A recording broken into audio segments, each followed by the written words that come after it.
The Singaporean Navy stands as one of the most powerful in all across Southeast Asia. A bold statement that many people find unfathomable. Singapore, a tiny nation, holds a powerful navy that can stand toe-to-toe against its larger neighbors? Indeed, at first it sounds ludicrous, yet Singapore operates and owns some of the world's most advanced, most expensive, and most formidable submarines, warships, corvettes, and frigates. Each naval equipment being so advanced that its neighboring countries look pale in comparison. But you may ask, why does Singapore, a tiny country, even need to be a naval powerhouse? Well, the answer is simple. Singapore is a maritime nation. They are reliant on the sea for prosperity and survival. The maritime industry contributes approximately 7% to the country's GDP, employing more than 170,000 personnel by over 5,000 maritime establishments. Worldwide, Singapore also stands as one of the largest trading countries in terms of trade ratio to GDP. Trade to GDP is over 337%. Which, for instance, compared to Indonesia, just stands at 45%, Philippines at 72%, Malaysia at 141%. The defense of this industry is vital to the future of Singapore's economic prosperity, so defense is non-optional. Furthermore, in terms of survival, Singapore is very reliant on imports. 90% of the country's food as of 2019 is imported, and in 2018, the country imported over 5.6 million tons of food from 180 countries worldwide. The importance truly cannot be understated. The Republic of Singapore Navy is undoubtedly a key integral part that binds the Singaporean economy. But before we understand how strong they are today, it is vital to understand their history. The Republic of Singapore Navy traces its origins way back to 1934, when it was established as the Straits Settlements Royal Navy Volunteer Reserve. The Navy at that time had only 2 patrol craft,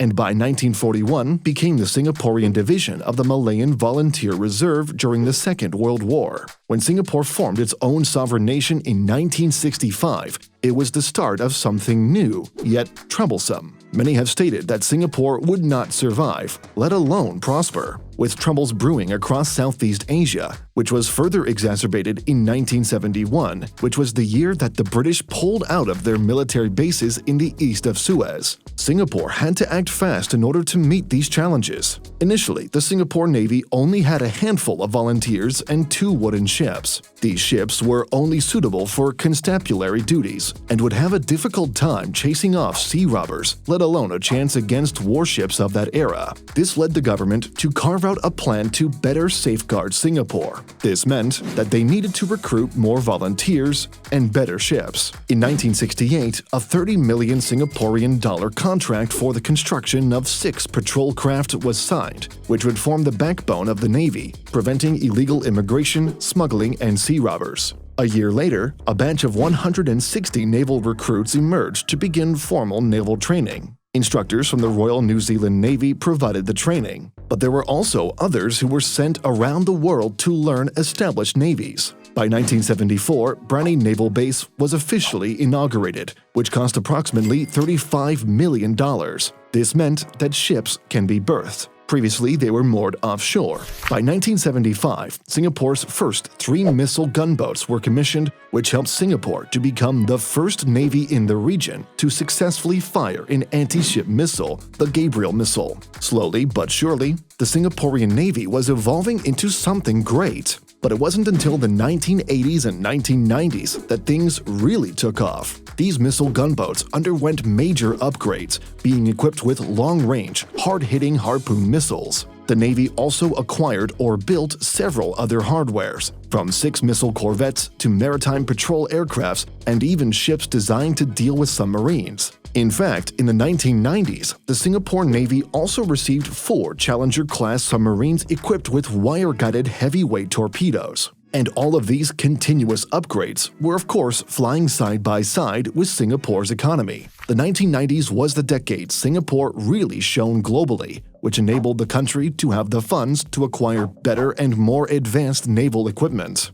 Now, let us take a look at the current state of the Singaporean Navy and to truly understand and appreciate how big it is. The first thing to understand about Singapore's Navy is that it is composed of a very formal organizational structure. The very top is, of course, the Chief of Navy, to which is serviced by several departments such as Naval Warfare Center, Naval Intelligence Department, Naval Plans Department, and so on. Then from there, the Navy has 4 big departments: Maritime Training and Doctrine Department, Naval Engineering and Logistics Command, Naval Diving Unit, and Medical Flotilla. Secondly, the Singaporean Navy has 2 important bases: the Changi Naval Base, an 86-hectare area located in the eastern end of Singapore and is built on reclaimed land and recently opened in 2004. The other is the Tuas Naval Base, opened in 1994 and is a 24-hectare base located on the western part of Singapore. Now, let us talk about the most important factor of Singapore's Navy: its warships, submarines, and other weaponry.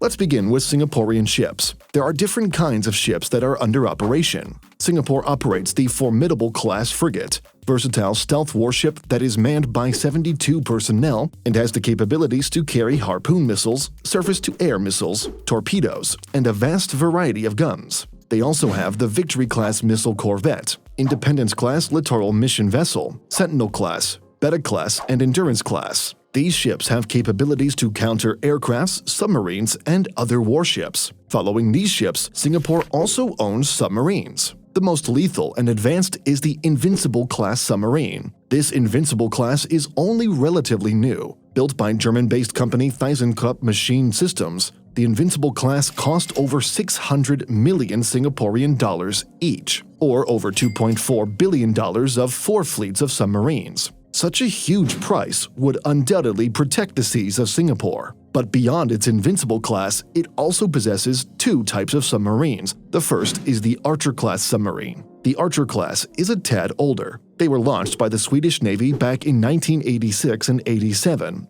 and eventually sold to Singapore in 2005 and launched in 2009 and 2010 after extensive modifications. The other is the Challenger-class submarine, which the first one was launched in 1997. Many of the Challenger class has been retired as these were refurbished, and some were over 50 years old. Now let's move on from these submarines and discuss the Navy's unmanned vehicles. The Singaporean Navy possesses several remote-controlled boats. Yes, you heard that right, 0 crew within. They have nothing but sensors and weapons. For instance, the protected unmanned surface vessel has been used to conduct maritime security and interdiction operations. It has a speed of 30 knots and was developed by Israel. But the Navy does not only operate unmanned boats, they also operate unmanned aerial crafts. The ScanEagle unmanned aerial vehicle is a high-tech surveillance unit which is developed by the Boeing company. It flies to as high as 15,000 feet for 24 hours.